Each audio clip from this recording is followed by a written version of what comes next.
성경 봉독하겠습니다.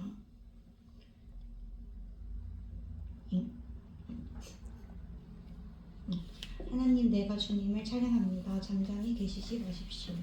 악한 자와 속이는 자가 일제히 나를 보고 입을 열고 혀를 돌려서 거짓말로 나를 비난합니다.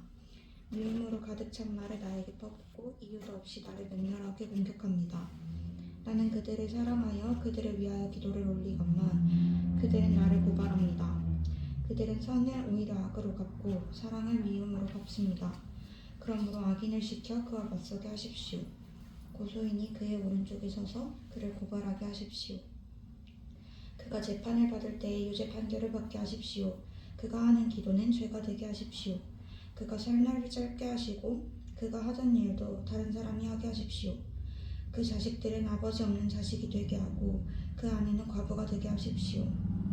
그 자식들은 떠돌아다니면서 구걸하는 신세가 되고 폐허가 된 집에서마저 쫓겨나서 밥을 빌어먹게 하십시오. 빚쟁이가 그 재산을 모두 가져가고 낯선 사람들이 들이닥쳐서 재산을 모두 약탈하게 하십시오. 그에게 사랑을 베풀 사람이 없게 하시고 그 고아들에게 은혜를 베풀어 줄 자도 없게 하십시오.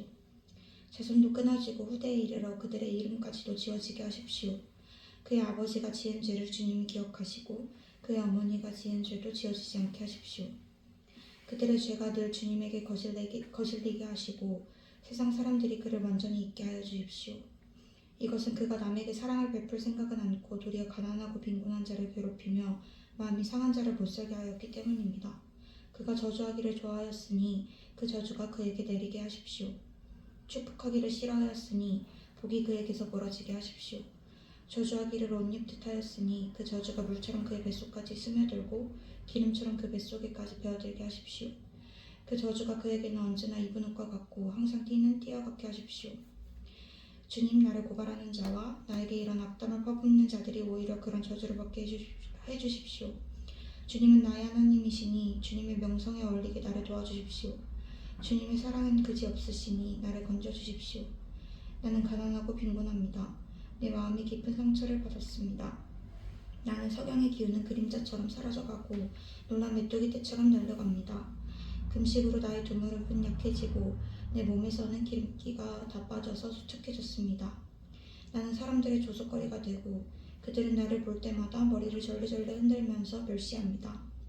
주 나의 하나님, 나를 도와주십시오. 주님이 한결같으신 사랑을 따라 나를 구원하여 주십시오.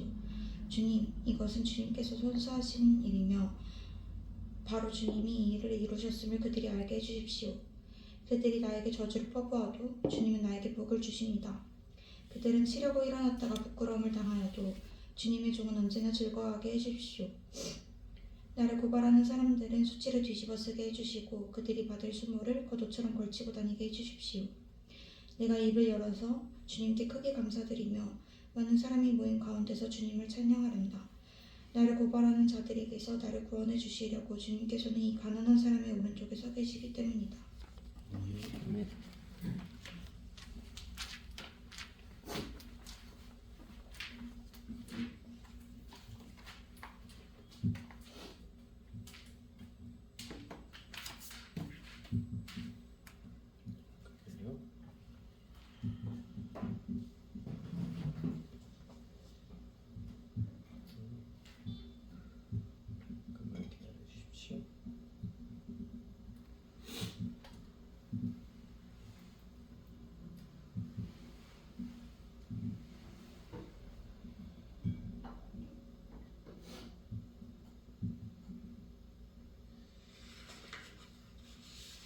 원래 시편 119편 그 지휘자를 따라 부르는 다윗의 노래라는 부제가 붙어 있습니다. 119편이 아니라 109편이죠. 다윗이 매우 억울하고 원통하여서 잠 못 이루는 밤에 드렸던 기도를 모태로 해서 함께 부르는 노래로 이제 편집한 시입니다. 여러분, 마음이 억울하고 원통할 때면 마음 속에 있는 온갖 감정, 생각이 마구 쏟아져 나오니까 이 시편을 논리적 순서로 따지는 게 무의미하지만 이렇게 기도하는 마음의 흐름, 감정의 흐름을 파악하며 공감하는 것은 저희가 기도를 배우는데 매우 유익합니다. 그래서 그 흐름들을 살짝 찾아보면 맨 처음에 1절은 하나님 내가 주님을 찬양합니다. 잠잠히 계십시오. 잠잠하게 계시지 마십시오. 찬양함 시작하지요. 아무리 속마음 속이 뒤집어지고 난리여도 우아하게 아부부터 하면서 하나님께 나와야지요. 그리고 2절에서 5절까지는 자신이 지금 처한 처지, 억울하고 원통한 처지에 대한 일종의 하소연을 털어놓는 것이지요. 세상에 하나님 이런 일도 다 있다니까요. 그 나쁜 놈들이 이유도 없으면서 왜 그렇게 저를 미워하고 공격하고 고발하고 하고 퍼붓고 하는지, 저는 그놈들 그래도 사랑해서 기도하는데 그놈들은 못됨시 그렇게 날 잡아먹지 못해서 안달인지, 거의 뭐 하나님 앞에 이제 자리를 깔자마자 넋두리부터 쏟아내지요. 그리고 이제 6절에서 15절까지 처음에 이제 그러므로 했듯이, 제가 이렇게 억울한 일을 당하고 있으니까 나의 주인님, 그러니까 걔네들 좀 손 좀 봐주세요. 고발함 요청을 하는데 그 표현이 아주 장난이 아닙니다. 정작 하나님께 하고 싶었던 말은 여기에 다 있는 것 같습니다. 그냥 그놈들 확 죽여줘 버리세요부터 시작해가지고 실직되게 해주세요. 그 자식들은 거지가 되게 해주시고 빚쟁이들이 몰려와서 재산 다 빼앗아 가버리고 등등. 그러니까 복수심에 불타는 마음을 그냥 험담과 저주로 마구 퍼붓고 고발을 하지요. 이렇게 기도해도 되나 싶은 생각이 들기도 하지 않아요? 여러분도 혹시 이렇게 기도해 본 적이 있어요? 없었어요? 저는 말하지만 좀 있었습니다. 근데 올해는 못하겠더라고요. 그러면서 이제 아주 마구 험담과 저주를 퍼붓고 기도를 하는데, 그 다음부터 16절 시작은 이것은 그렇게 시작하는 거는요, 그 사람들이 나에게만 그런 것이 아니라 그 사람들은 평소에도 이웃을 배려할 생각 눈꼽만치도 없고 약자들을 괴롭히며 갑질은 있는 대로 다 하는 진짜 못된 놈들, 악한 놈들이기 때문입니다. 이렇게 하지요. 16절에서. 그러니까 다른 사람에 대한 험담과 저주를 하나님께 마구 쏟아놓다 보니 마음에 살짝 찔렸는지 나름 합리적 이유를 제시하면서, 그리고 이어서 바로 또다시 마구 저주를 퍼붓습니다. 17절에서 20절까지 저주라는 단어가 6번이나 나옵니다. 마구 저주를 쏟아부어요. 욕설의 심리라고 그러죠. 욕을 마구 퍼붓고 사는 사람이 자신은 착한 사람이라고 욕하지 않고 꾹 참는 사람보다 정신건강, 정서건강이 더 낫다고 합니다.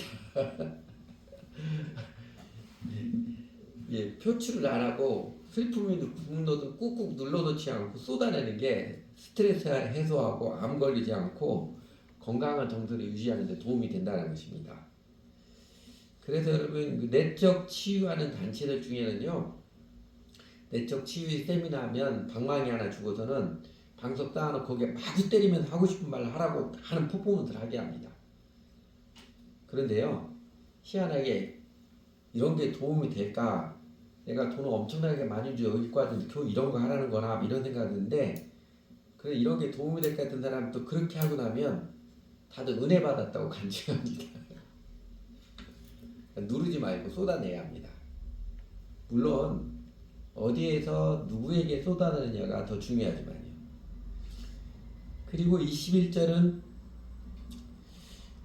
다윗도 후대 이스라엘 사람들도 그렇게 이 죽일 놈 미친 새끼 하면서 험담과 저주를 마구 쏟아내고 나니까 슬픔과 분노의 감정이 좀 누그러졌는지 다시 정신 차리고 우아하게, 주님은 나의 하나님이시니 주님의 명성에 어울리게 나를 도와주십시오. 주님의 사랑은 그지없으시니 나를 건져주십시오. 예의 바른 척, 고상한 척, 다시 주님을 찬양을 하지요. 근데 그렇게 22절에 25절은 그렇게 한 번에 끝나기에는 마음이 아직 성이 차지 않았습니다. 재차, 하나님 제가 얼마나 불쌍한 처지인지 아십니까? 나는 돈도 없고 상처도 깊이 받았고 내가 금식 기도한 걸 하나님도 아시잖아요. 금식하다 삐삐 말라버린 하나님 다 보시잖아요. 자신의 신세 탄핵을 다시 반복을 하지요. 신세 탄핵을 다시 반복합니다.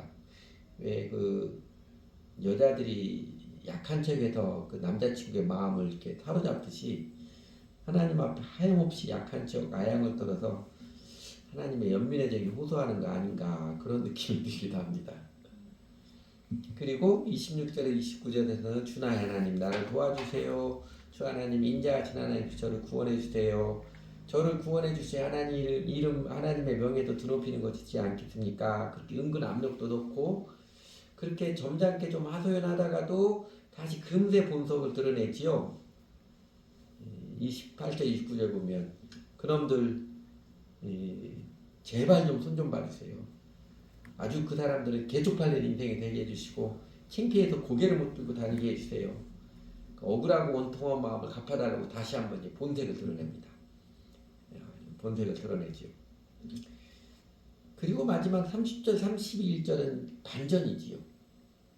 두 번씩이나 자신의 처지에 대한 신세 타령을 하고 왼수 같은 놈들 죽여달라고 아주 호되게 손 좀 봐달라고 마음을 쏟아내고 나니까 하나님의 영이 그 마음을 기도하는 그 순간을 터치해 주셨는지 하나님께서 오른편에 서 있듯이 친밀하게 함께 있음을 느끼고 갑자기 내가 언제 난리를 쳤느냐 하는 식으로 나는 주님께 크게 감사드리며 주님을 찬양하란다 이제 당당하게 선포를 합니다. 찬양과 감사를 선포를 하지요. 근데 시편 108편 109편 구조적으로 보면은요 이렇게 맨 처음과 끝 중간에 하나님을 찬양하고 선포하며 그 사이에 자신의 억울한 처지에 대한 탄원이 두 번 찬양과 선포하고 2절과 5절 그리고 22, 25절에 자신의 억울한 처지에 대한 탄원을 두 번 하고 그 다음에 악인에 대한 고발과 저주가 두 번씩 이렇게 반복해 나옵니다. 많은 시편에서 보여주는 양식인데 그네가 한번 이렇게 출렁하면서 그 원호를 그으며 지나가듯이 가운데를 중심으로 대칭을 이루는 위아래를 대칭으로 이루는 이걸 수밀한관법이라고 합니다. 머리 숫자 꼬리 밑자에서 머리와 끝이 대칭이 되게 하는 그렇게 되어 있습니다. 다윗이 기도 들으면서 시를 뜨듯이 이런 구도로 생각해서 우아하게 기도한 것 같지는 않고요. 후대 시편 편집자들이 회중이 노래하면서 기억하기 좋도록 이런 히브리 문학 양식에 따라 편성을 한 것일 것입니다. 어쨌든 시편 109편 내용에서 보듯이 여러분 얼마나 억울하고 원통하면 얼마나 그 마음 슬픔과 분노가 치밀어 올랐으면 이렇게 험담도 하고 저주도 하고 넋두리도 하고 하소연을 아주 거침없는 표현으로서 이렇게 반복해서 마구 쏟아냈겠습니까? 제 추측에는요 다윗이 언제 이랬을까? 이건 추정할 수밖에 없습니다. 다윗이 처음 억울하고 원통하게 깊이 느낀 것은 사울 임금이 자신을 죽이려고 한다는 걸 알았을 때, 그래서 사울 임금이 보낸 추격제 막 쫓겨다닐 때였대. 그때 처음으로 억울하고 원통하게 깊이 느꼈을 텐데, 다윗이 사울 임금 향해서 이렇게 저주를 퍼붓는 기도를 하지는 않았을 것 같아요. 근데 시편 109편처럼 어떤 사람에 대하여 제일 저주를 퍼붓고 하나님께서 갚아주시기를 간구하는 때는요 아마 이때이지 않을까 싶어요. 아들 압살롬이 반역을 해가지고 그 다윗성을 떠나서 피신가이잖아요. 도망갈 때 피신가는 다윗 행렬을 보고 아무것도 아닌 사람, 아무것도 아닌 놈 시므이라는 사람이 다윗을 향해서 꼴 좋다 그러면서 다윗 들으라고 마구 저주를 퍼붓고 비난을 퍼붓고 그랬었잖아요. 그 시므라는 불량배인데 주제 파악 못하고 자신이 뭐나 된 줄로 착각해서 사실은 다윗 상대에 가치도 없는 무리한 사람인데 마구 다윗을 향해서 저주를 퍼붓는 그때이지 않을까 싶어요. 사실은 상대에 가치가 없는 인간인지라 신하들에 나서 저는 직결 채용하고 있습니다 해도 다윗은 아서라 말리지요. 뭐 아들도 나를 잡아먹겠다고 그러는데 뭐 딴 사람이 오죽하겠느냐 그러면서 말리면서 그 시므에게 아무런 대응도 하지 않았습니다. 근데 여러분 그 속마음은 얼마나 자존심 상하고 분노가 치밀어 올랐겠어요. 시므이 그놈은 얼마든지 해치워버릴 수 있었는데 사실은 아무런 대응도 하지 않아가지고 다윗의 마음이 더 상했을 것 같아요. 마음이 더 상한 다윗이기에 이런 처절한 기도를 드리지 않았을까 그렇게 추정해 봅니다. 그래서 이 시 109편에서 우선 우리가 주목할 부분은요 다른 많은 시편들에서 나타났듯이 이 극한 분노와 슬픔에 사로잡힌 다윗의 마음이 이 솔직한 기도를 드림으로써 맨 마지막 30절 31절 결국은 다윗의 마음이 하나님께 감사와 찬양을 드리는 당당해진 마음이 된 것입니다. 정말 억울하고 원통한 지경, 미움과 복수심에 불타서 마구 저주를 퍼붓는 이 분노에 사로잡혀 있을 때 다윗이 하나님께 솔직한 감정과 솔직한 생각을 마구 쏟아내고 하소연할 때 마침내 평정을 찾고 당당히 하나님께 감사하고 찬양하게 되었듯이 여러분 우리도 억울하고 원통한 마음을 풀어내는데 위로받고 치유받는 데는요 기도, 솔직한 기도가 최고의 비법입니다. 최고의 명약이에요. 내 뒤집어진 마음, 헝클어진 감정, 마음의 산란함, 답답함, 짜증스러운 스트레스, 엄습해오는 불안감, 부정적인 생각들, 속이 없앨때도록 폭발할 지경이 승질, 이것들을 다스리고 해소하는 데는요 솔직한 기도만큼 좋은 방법은 없습니다. 여러분도 경험해 보셨는지 모르겠는데요, 여러분 이게 상황이 바뀌고 일이 진척되게 해달라는 그런 간구, 예컨대 우리가 계속 기도하는 나라의 정의의 기둥을 세우시고 민족의 평화의 장막을 넓혀주십시오. 그래서 교회가 각성하고 회개에 참된 부흥을, 그 기도는 올해도 그 응답은 대부분 매우 더디잖아요. 어쩌면 이 기도는 예수님이 다시 오실 때까지 계속 드리며 살아야 되는 기도입니다. 꽤 인내하며 기도해야 되는데 이 슬픔과 분노에 뚜껑 열린 내 마음, 이 격정에 시달리는 내 마음을 솔직하게 쏟아내는 기도에는요, 그 기도에는 의외로 하나님의 응답이 매우 빠릅니다. 여러분 그런 거 경험해 보셨어요? 제가 아까 저는 그런 기도 드려본 적이 있는데 올해는 못하겠다니까요, 한두 번 하고 나니까 그렇게 기도 못하겠더라고요. 그러니까 기도하는 내 마음을 성령님께서 터치해 주시는 손길, 그래서 내 감정이 하나님의 은혜의 손길로 다스려지게 되는 그 응답은요 내가 생각하는 것보다 훨씬 더 빠르게 내려주십니다. 어쩌면 단 한 번만이라도 내 솔직한 마음을 쏟아내는 진실한 기도를 드리면 기도가 끝나는 무렵부터 바로 마음이 다스려지는 것 경험하게 됩니다. 그거를 가르쳐주는 그 좋은 약속이 이거지요. 여러분 잘 아시는 말씀이죠. 아무것도 염려하지 말고 다만 모든 일에 기도와 간구로 너희 구할 것을 감사함으로 하나님께 아뢰라. 그래야면 모든 지각에 뛰어난 모든 생각이죠. 뛰어난 하나님의 평강이 그리스도 예수 안에 너희 마음과 생각을 지키시리라. 이 기도에 대한 제일 기본적인 약속처럼 말입니다. 아직 내가 기도하는 내용에 대한 응답은 하나님 때가 있습니다. 그러나 온갖 생각이 마음에 복잡해져서 하나님 기도할 때 내 마음을 내 모든 생각과 감정에 뛰어넘어서 다스려주시는 하나님 평강의 터치는요 생각보다도 빨리 하나님께 내려주십니다. 그래서 똑같은 사람을 향해서 이렇게 막 속이 뒤집어지는 저주를 퍼붓는 기도 반복해서 드리지는 못합니다. 뒤집어 말씀드리면 이런 겁니다. 왜 내 마음에는 어떤 사람을 향한 미움과 보복, 저주를 퍼붓는 생각이 계속되는가? 왜 내 마음은 어떤 사람을 향한 증오와 이 복수심에 불타는 마음이 없어지지 않고 세월을 가도 없어지지 않고 계속 나를 붙잡고 있는가? 하나님께 솔직한 기도를 드리지 않았기 때문입니다.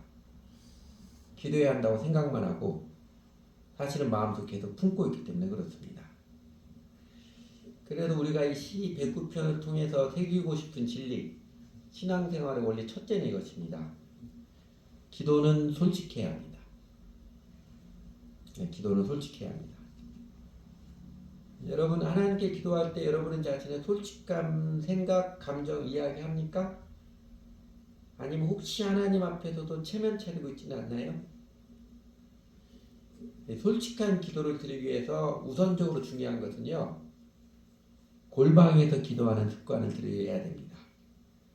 다른 사람 없는 데서 하나님과 나만이 있는 곳에서 기도하는 생활, 개인 기도의 시간이 있어야 됩니다. 개인 골방 기도가 없는 사람이 대표 기도할 때처럼 교회든 모임에서 다른 사람들이 내 기도하는 소리 듣는 데서 기도하면요 거의 100% 사람에게 보이려고, 사람들에게 들리려고 사람 의식하는 기도를 합니다. 여러분 제가 여러분들에게 예배기도, 봉헌기도, 그 기도문 써서 기도하라는 제일 큰 이유 그것 때문입니다. 웬만치 않고서는요 기도문 써오지 않고 그냥 기도하면 사람들 의식하는 거 못 떨칩니다. 심지어는 기도문 써서 사람들 써와도요 사람들 들으라고 사람들에게 멋있게 보이라는 기도문이 자연스럽게 나오게 써지기도 합니다.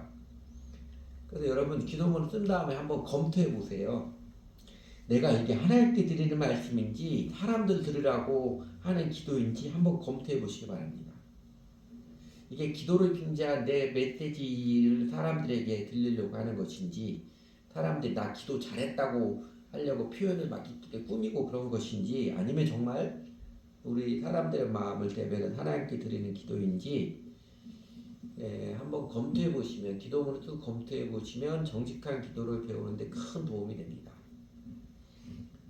대표 기도하기 전에 개인 골방 기도가 100배는 많아야 비로소 기도할 때 사람들 의식 떨치고 하나님께 기도하는 습관을 갖게 됩니다. 이렇게 설교하면 저 예배기도 봉헌기도 못하겠어요. 빼주세요. 이런 사람이 염려가 좀 되는데 그러지 말고요. 여러분 예배기도 봉헌기도가 기도를 배우고 있기는 기회로 삼으시기 바랍니다.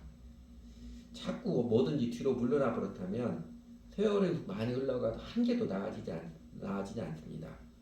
그러니까 기도문 쓰고 검토하는 거 조금 힘들어도 하나님 좋은 기회를 주셔서 감사합니다 하고 여러분 거룩한 습관들이 연습을 해보시기 바랍니다. 그냥 일상 살면서 맹하니 유튜브나 보고 게임하고 이렇게 시간을 보내는 것보다 내가 생각을 해서 뭐 책을 읽든지 글을 쓰든지 뭔가를 그렇게 행하는 정성스럽게 행하는 시간이 많을수록 영혼은 성숙해지고 하나님의 은총을 입어서 삶이 풍성해지는 것입니다. 맨날 시간 없다 하지만 대부분의 사람들 유튜브 보는 데는 하루에 뭐 한두 시간씩 보고 막 그러잖아요. 오히려 그런 시간 게임하는 거 몇 시간씩 보내고 그러는데 그런 시간들을 좀 창조적으로 드리는 그런 시간이 많을수록 영혼이 강건해지고 성숙해지고 하나님의 은총을 입어서 삶이 윤택해집니다. 그리고 이제 개인 기도에서 골방 기도에서 오늘 시 109편의 다윗의 기도 다윗이 아부도 하고 험담도 쏟아붓고 투정도 하고 저주도 퍼붓고 그 내용이 섬뜩할 정도로 솔직하지요. 사람들과 관계에서는요 아무리 신뢰가 돈독한 친한 친구라 할지라도 사람들은 이렇게 말하면 안 됩니다. 아마 그러면 친한 친구는 한 명도 남지 않게 됩니다. 그러나 하나님께는 뭐라고 이야기해도 괜찮습니다. 하나님께는 뭐라고 이야기해도 괜찮아요. 사실은요 우리가 이야기 안 해도 우리가 죄인인 것, 여전히 죄인의 속성을 갖고 있는 것, 우리 마음속에 고약한 생각, 별 기괴한 생각까지 하나님께서는 스스로 다 알고 계시잖아요. 다 보았느니라, 다 아시느니라, 다 아시는데 그런데 우리가 하나님 솔직히 내 입술을 열어서 말씀드릴 때 하나님께서는 그런 우리들의 모습, 솔직한 마음, 정직한 마음을 자백으로 여기시고 오히려 더 기뻐하시고 더 사랑해 주십니다. 하나님 깜짝 너 속으로 그렇게 생각했니? 깜짝 놀라지 않잖아요. 이미 다 알고 있어요. 이미 우리 속을 다 알고 계신데 그런데 하나님께 마치 아닌 척 잘난 척하면 여러분 하나님 속이 얼마나 메스껍겠습니까? 그래서 여러분 사람들에게는 말을 삼가고 하나님께는 다 쏟아내십시오. 내 생각과 감정 하나님께는 다 쏟아내십시오. 그게 은혜롭게 사는 비결입니다. 그러나 여러분 솔직한 기도가 무례한 기도는 아닙니다. 특히 다른 사람과 함께 기도할 때 질세라 난리를 치며 내 목소리를 제일 크게 경쟁적으로 하는 기도에 그런 데 가지 마시기 바랍니다. 무슨 기도하면서 내가 제일 잘 나가 막 이런 요란 뜨고 난리치지 마시기 바랍니다. 차라리 아까 예를 들었던 내적 치유센터 방망이로 방석 두르는 것처럼 혼자 골방에서 그렇게 하시기 바랍니다. 혼자 골방에서 기도할 때 뭘 해도 괜찮아요. 뭐 춤을 추든지 뭐나 난리쳐도 괜찮습니다. 그러나 사람들과 함께 기도하는 옆 사람 배려하는 게 우선입니다. 그게 신약성경 가르침이죠. 여러분 하나님 앞에 솔직한 마음을 털어놓으십시오. 유명한 말씀이죠. 백성들아 시시로 그를 의지하고 그의 앞에 마음을 토하라. 하나님은 우리의 피난처치로다. 이 말씀을 가르쳐 주시지 말입니다. 둘째로요. 시편 109편을 통해서 새기고 싶은 진리, 신앙생활의 둘째 원리는요. 하나님과 친밀함이 솔직한 기도의 바탕입니다. 그러니까 하나님과 친밀함이 바탕이 되지 않으면 솔직한 기도 못 드려요. 잘 안 됩니다. 여러분 하나님께 기도 솔직해야 된다고 강조하는 설교나 가르침 한두 번 들은 것이 아닐 텐데 많은 사람이 잘 안 되죠. 잘 되지 않는 이유 그것 때문입니다. 이런 거죠. 어린 자식들은 아버지 어머니에게 별볼 투정도 다 하고 때도 쓰고 아무렇지도 않게 쉽게 말하고 어떤 때는 울고불고 난리를 치기도 했는데 영업사원은 그렇게 못하지요. 관계의 친밀도에도 현격하게 차이가 나기 때문에 그렇습니다. 그 사람들 관계에서 보통 친밀한 사이 아니면 자기 속마음 이야기하지 못하잖아요. 친한 척이 친한 친구들하고 했다가 낭패를 겪는 경험들 살면서 다들 한 번씩 경험하잖아요.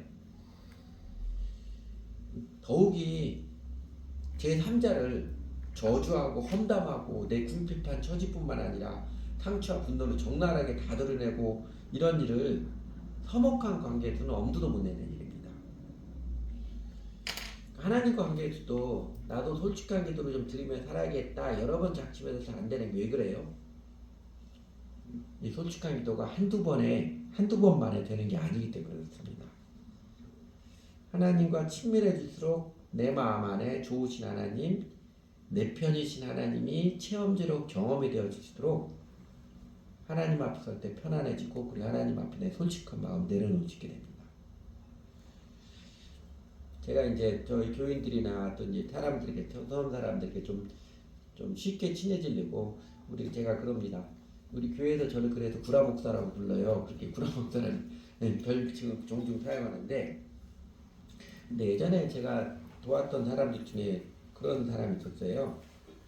어쩌다 이게 농담하는 맥락에서가 아니라 아직 나하고 그렇게 친하지도 않은데 항상 나를 부를 때 구라 목사님하고 불러요. 근데 그걸 웃으면서 하는 게 아주 진지하게 구라 목사님 그래요. 내가 그 친구 만나기 싫어지더라고요. 아직 그렇게 친하지도 않은데 웃으면서 그러는 것도 아니고 진지하게 구라 목사님 그러니까 제가 구라 뜻을 몰라서 그러나 그래도 제가 만나기 싫어지더라고요. 여러분 하나님도 그러시지 않을까요? 하나님과 친밀하기 위해서 뭐가 중요할 것 같아요? 여러분 무엇보다도 매일 기도하십시오. 기도 많은 시간 하려고 하지 마십시오. 하루에 단 1분도 좋고 30초도 좋으니 대신에 단정하게 기도하는 시간을 매일 빼먹지 말고 하십시오. 운전하다거나 지하철 타면서 그냥 생각만 이거 말고요. 그래 대개는 잠자기 전이나 아침에 일어날 때 기도해야죠. 단 1분도 좋고 2분이 좋으니까 하나님을 단정하게 해서 처음과 끝이 명확한 기도. 아니, 그러면 처음에 할 말이 많지 않아서 기도 시간이 그렇게 길지 않을 거예요. 괜찮아요. 기도할 때 시계 보지 마세요. 내가 얼마나 기도했다고 시계 보지 마세요. 그냥 대신에 매일같이 하나님 앞에 단정히 앉아서 기도하는 시간을 드려보십시오. 그럼 나중에 기도하는 시간이 좋아져서 반깁도록 동산 안에 주와 함께 있으라 하나 괴로운 세상에 할 일만 날가라 명하신다. 그 찬송가 가사가 실감이 납니다. 하나님 앞에서 그냥 기도하는 시간이 좋은데 출근해야 돼. 그렇게 돼요. 기도 시간이 좋아집니다. 제가 이야기 교회에서 했나요? 최근에 이제 만났던 그 대학생 교회 그냥 엄마 따라 다녔다가 이제 복음 듣고 예수 믿게 되다 물어봤습니다. 그래 너 개인적으로 기도를 하니? 요새 이제 사람들 만나면 학생들 만나면 꼭 기도 물어보면 어느 정도 친해지면 개인적으로 기도를 하니? 그런데 의외로 개인적으로 기도를 꾸준히 하는 사람 많지 않더라고요. 교회를 꽤 오래 다니서도 이 친구는 아니요 한 번도 해본 적이 없어요 이러더라고요. 그래서 개인적으로 한번 기도해보지 않을래? 예수님 딱 앞에 계시다고 생각하고 개인적으로 기도하는 거 되게 좋다고 그랬더니 매번 하는 말이 얼마나 기도해야 돼? 이렇게 물어보는 거예요. 제가 좀 슬펐어요. 기도 문화가 기도하면 얼마나 기도해야 되는가. 기도 시간을 양으로 이렇게 측량하는 같은 그런 문화인 것 같아 슬펐습니다. 그래서 여러분에게 조금 전에 똑같이 가르쳐 주셨어요. 시계 보지 말고 30초도 1분도 괜찮으니까 대신에 책상 앞에 예수님 계시다 생각하고 소리 내서 단정하게 소리 내서 기도해봐라. 할 말 없으면 오래 안 해도 된다. 대신에 매일 해보도록 해라. 이 친구가 지난주 며칠 전 묵상 기도를 해서 묵상글에서 이렇게 기도하더라고요. 하나님, 철없는 어린아이가 철이 들 때까지 수정 조금만 더 받아주세요. 이러더라고요.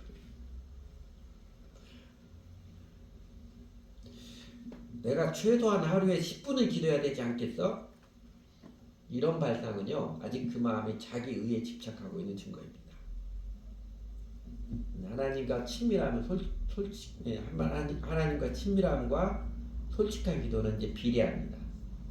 그러니까 매일 작은 시간일지라도 날마다 단정히 시작과 끝이 분명하게 기도하며 하나님께 나아가는 습관을 들여가니 하나님과 친밀해지며 솔직한 기도를 드려서 세상이 주는, 다른 사람이 주는 어떤 상처와 충격, 슬픔과 분노, 억울하고 원통한 일에서도 우리 마음을 하나님의 은혜 안에 머물게 하고 강건해져서 항상 평안과 담대함을 누리면서 하게 하는 비법입니다.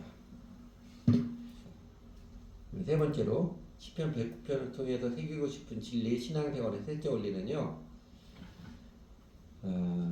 솔직한 기도의 바탕이 하나님과 친밀함이라면 하나님과 명확한 관계가 하나님과 친밀함의 바탕입니다. 그러니까 솔직한 기도를 드리려면 하나님과 친해져야 되고, 하나님에 친해지려면요 하나님과 관계가 명확해야 됩니다.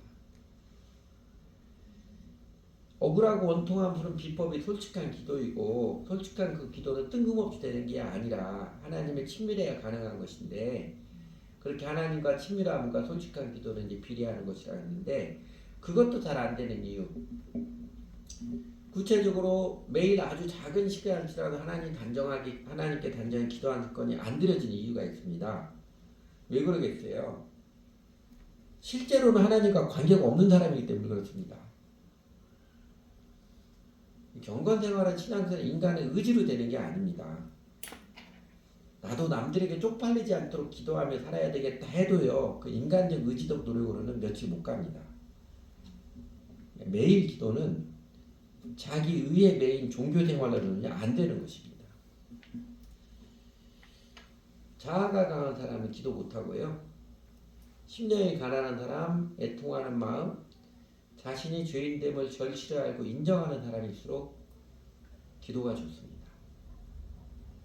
그래서 나의 죄인됨, 내 자기중립성을 회개하고 예수 그리스도를 주님으로 모시고 따르기로, 예수님을 주님으로 확실하게 관계를 맺은 사람이 비로소 성령님을 받아서 성령님의 도우심으로 매일 기도를 드리게 되며 자연스럽게 하나님과 친밀감이 깊어지고 기도도 점점 더 솔직해지는 것입니다. 또한 살아가면서 내가 하나님의 은혜를 의지하는 게 아니라 교회에서든 사회에서든 나 알아달라고, 나 잘났다고 여전히 자기 의에 집착하는 마음은 진실한 기도를 못 드립니다. 안타깝게도 매일 정말 놀랍게도 성실하고 철저하게 큐티 또는 새벽 기도도 하고 주일 예배 이런 것도 빠지지 않고 드리지만 하나님과 친밀감도 전혀 없고, 당연히 기도도 솔직한 마음의 고백이 아니라 예수님이 경계하셨던 이방인의 기도나 유선적 기도를 벗지 못하는 사람들이 의외로 많습니다. 예컨대 이런 모습이에요. 여러분, 이스라엘 민족이었던 남쪽 유다 사람들, 그들이 얼마나 예루살렘 성전에서 제사를 기도를 철저하게 드렸습니까? 하루에 3번씩 절기 때마다 철저하게 예배 기도를 드렸습니다. 그러나 하나님께서 이사야 1장에서 깨우쳐 주셨듯이 그들이 철저하게 매일 제사와 기도를 드리는데 하나님 그걸 역겹다고 하셨고, 하나님 친밀하게 나타내 주시는 게 아니라 오히려 대노를 하셔서 제발 누가 좀 성전문 닫았으면 좋겠다 이렇게 말씀하시기까지 하시잖아요. 왜 그러실까요? 그 당시 남쪽 유다 사람들에게는요, 회개가 없기 때문입니다. 마음이 아니에요. 그들은 하나님의 백성이라는 자부심, 프라이드에 취해가지고 자기의 집착에서 철저한 종교 습관을 지킨 것이지, 그래서 하나님 앞에도 잘난 척하고 싶어서 종교의식을 반복한 것이지, 자신들의 죄인됨을 내로남불하고 아시탑이라고 그러죠. 나는 옳고 너는 틀리다 하는 그런 죄인됨을 모르고 그걸 인정하는 마음이 아니기 때문에 그렇습니다. 하나님 앞에 솔직하게 없어서 자신에게도 솔직하지 못하기 때문에 그렇습니다. 영어로 더블 스탠다드라고 그러죠. 내로남불 번역하면 영어로 하면 직역하면 더블 스탠다드입니다.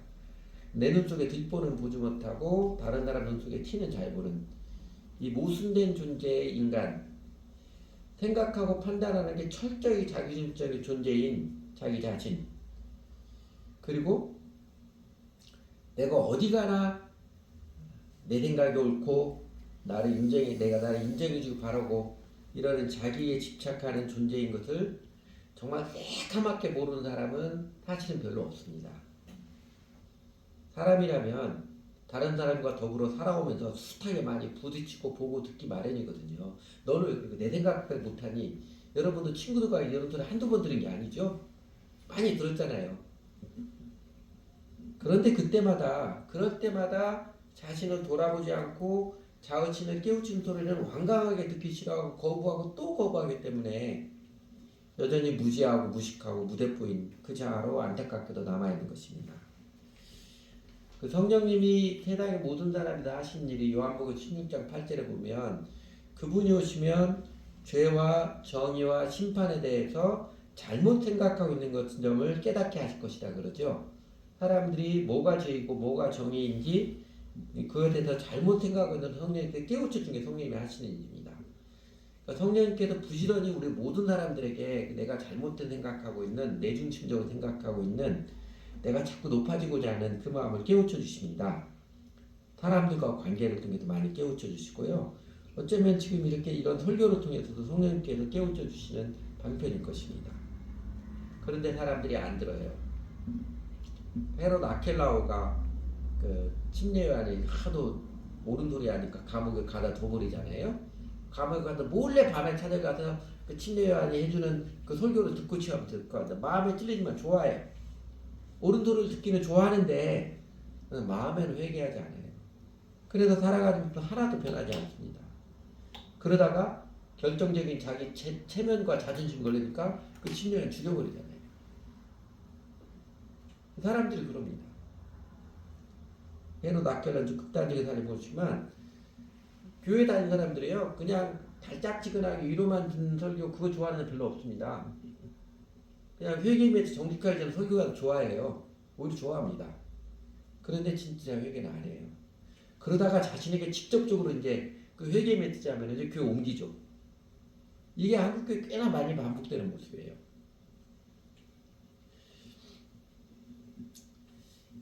진정한 회개, 하나님 앞에서 교회와 사람들 앞에서도 내가 얼마나 이기적인 존재, 나밖에 모르는 존재인지를 인정하고 회개해야, 내려놔야 주 예수님 믿어서 하나님과 관계가 결정이 되고 비로소 마음에 하늘의 평안이 임하고 기도가 터지며 주 하나님과 친밀한 동행이 시작되는 것입니다. 여러분은 진정으로 회개하십니까? 혹시 교회 오래 다녀도 교회 문화에 익숙한 사람에 머물러 있는 것은 아닌가요? 제가 정직한 신앙생활을 하자고 설교 때마다 깨우치는 소리가 부담스러운 마음은 후자입니다.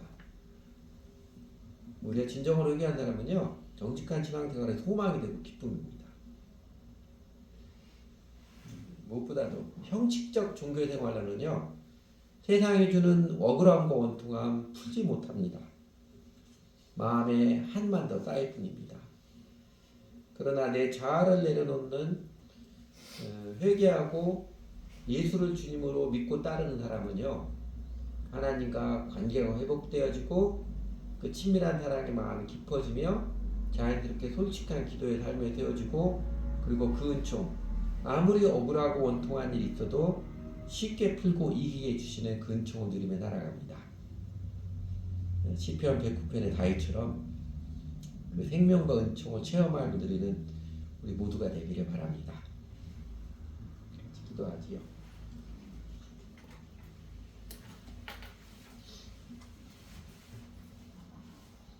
좋으신 아버지 하나님, 하나님을 믿는다고 하면서 기도 잘 안 하고 사는 저희들 용서해 주세요. 기도해야지 생각을 하면서 언제나 기도 시간은 뒤로 미루고 기도한다고 그냥 운전하거나 지하철에서 그냥 생각만 조금 했던 것을 마치 기도한 것처럼 잘못 생각하고 그냥 속절없이 살아가는 저희들을 긍휼히 여겨주십시오. 마음속으로는 기도해봐야 일이 되겠나 판단하고 있는 불신의 마음을 한두 번 기도했는데 아무 일도 일어나지 않더라 쉬이 판단하는 속절없는 마음을 내 욕심, 생각대로 되기를 고집하면서 나도 간절히 기도해봤는데 하나님 안 들어주셨다고 판단내려는 참 오만한 마음의 저희들을 용서해 주십시오.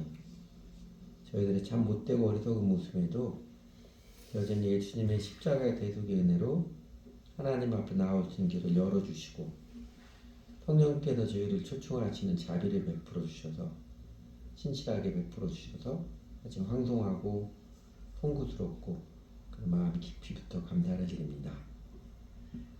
다시금 기도하오니 내 주여 인도하소서 찬송가 가사처럼 하나님 아버지 저희가 다시금 기도하며 살겠사오니 저희를 참된 삶으로 하나님의 은혜 안에 거하는 생명의 삶으로 인도해 주십시오.